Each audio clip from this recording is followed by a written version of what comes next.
Hello and welcome back to Seahawk Central. I'm Stephanie Rodriguez. And I'm Dylan Thompson. Today we have a full rundown of updates from a shooting in downtown Wilmington to protests, SGA elections, a debate hosted by TealTV, and a lecture with an NC Award-winning author. We've got the full scoop just ahead. And over in sports, we have a roundup of the post and regular season in men and women's basketball, continuous winning weekends in UNCW baseball and softball, a captured win in track and field, and a rally finish over at the tennis courts.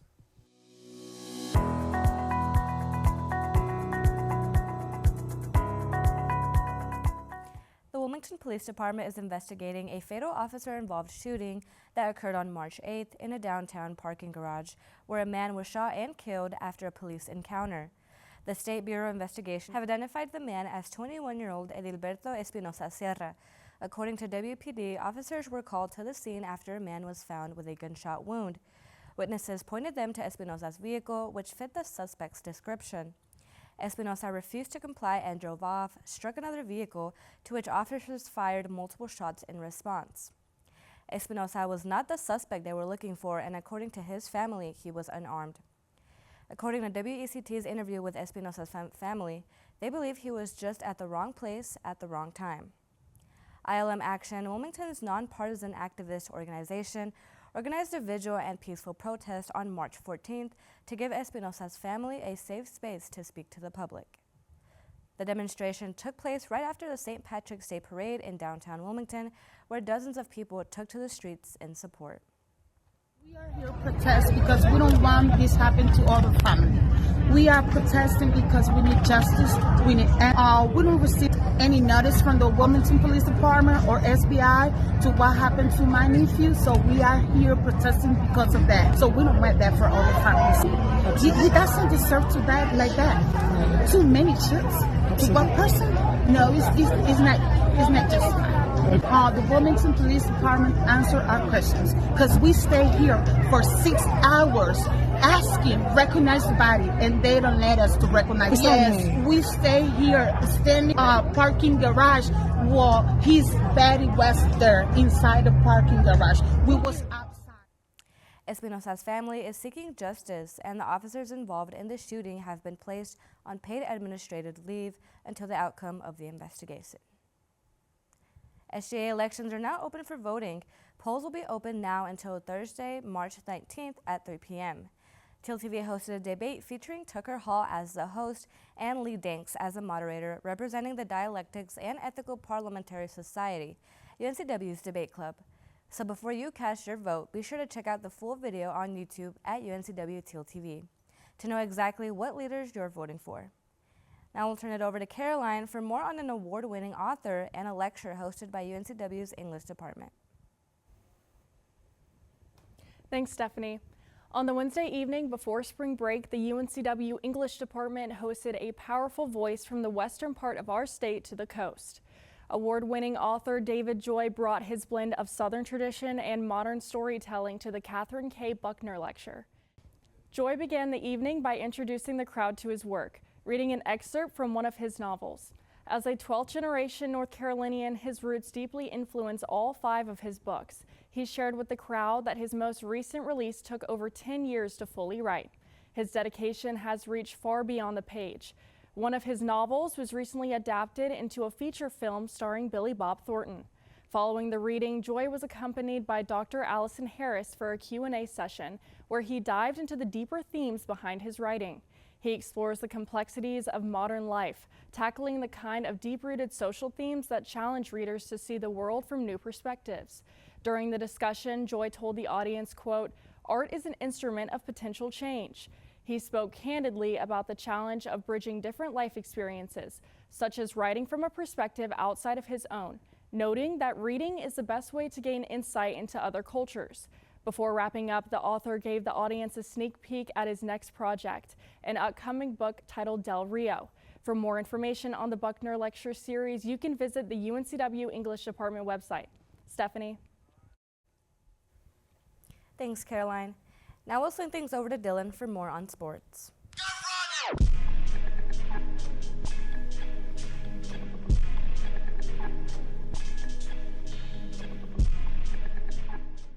Kicking things off this week in sports, we begin with hoop season and the women's basketball team who finished their season in the CAA tournament this past week in Washington, D.C.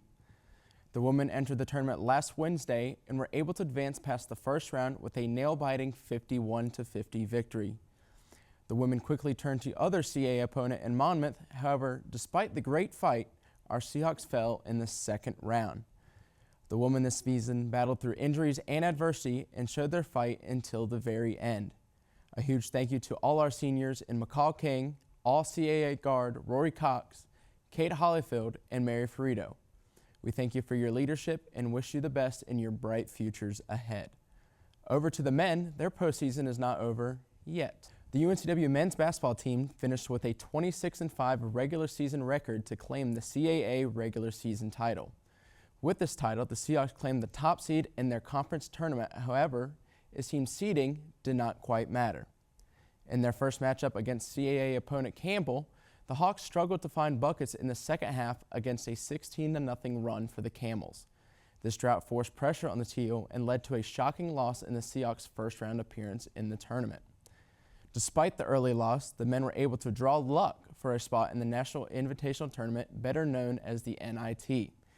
UNCW will look to make its 12th postseason appearance and third under Coach Siddle, a statement as they kick off the tournament early this week with an opening matchup against Yale. Over to the diamond in baseball, the winning wings for the Hawks are in full effect. Following an early season loss against ECU in the beginning of March, the Hawks have stepped to the plate and are making a clear statement.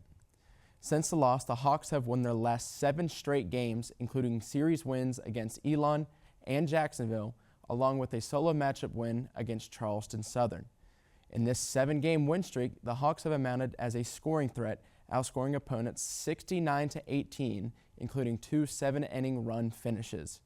And to no surprise, this effort gave 2 Seahawks CAA weekly awards, with Bromley Thornton as Pitcher of the Week and Mason Hughes Player of the Week. As they wrapped up the series against Elon, it came in a variety from a late-inning walk-off to dominance on the plate and the mound. In similar fashion on the diamond, our UNCW softball is soaring into a winning streak as well. In a road weekend series against North Carolina A&T, freshman Camille Hamilton kicked off the weekend in fashion. Hamilton's effort on the mound recorded the first perfect game in program history, as well as the 7th no-hitter for the Hawks en route to an 8-0 rule victory. In games 2 and 3, it was the bat of Becca Merrick and others collecting 17 total runs in the 2-game span. Merrick's single in Game 2 pushed the lead to the Teal and was never given back. Cassidy Relay, Madison Biddle, and Corbin Allison finished with a multi-hit game against the Aggies. Game 3 went to UNCW with a collective 10 hits, where 9 Seahawks collected a hit en route to a 7-3 Game 3 win and sweep.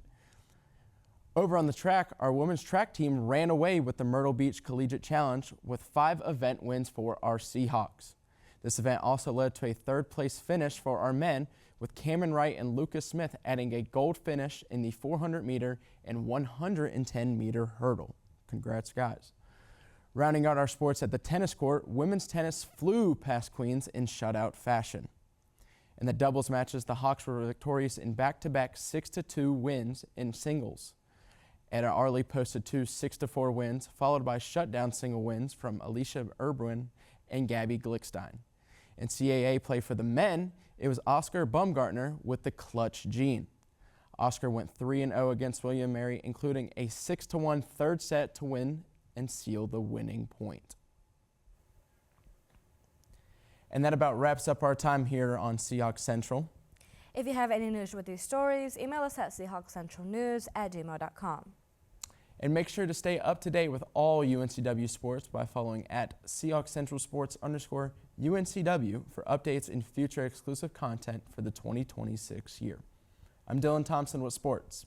And I'm Stephanie Rodriguez with your news. We'll see you next week.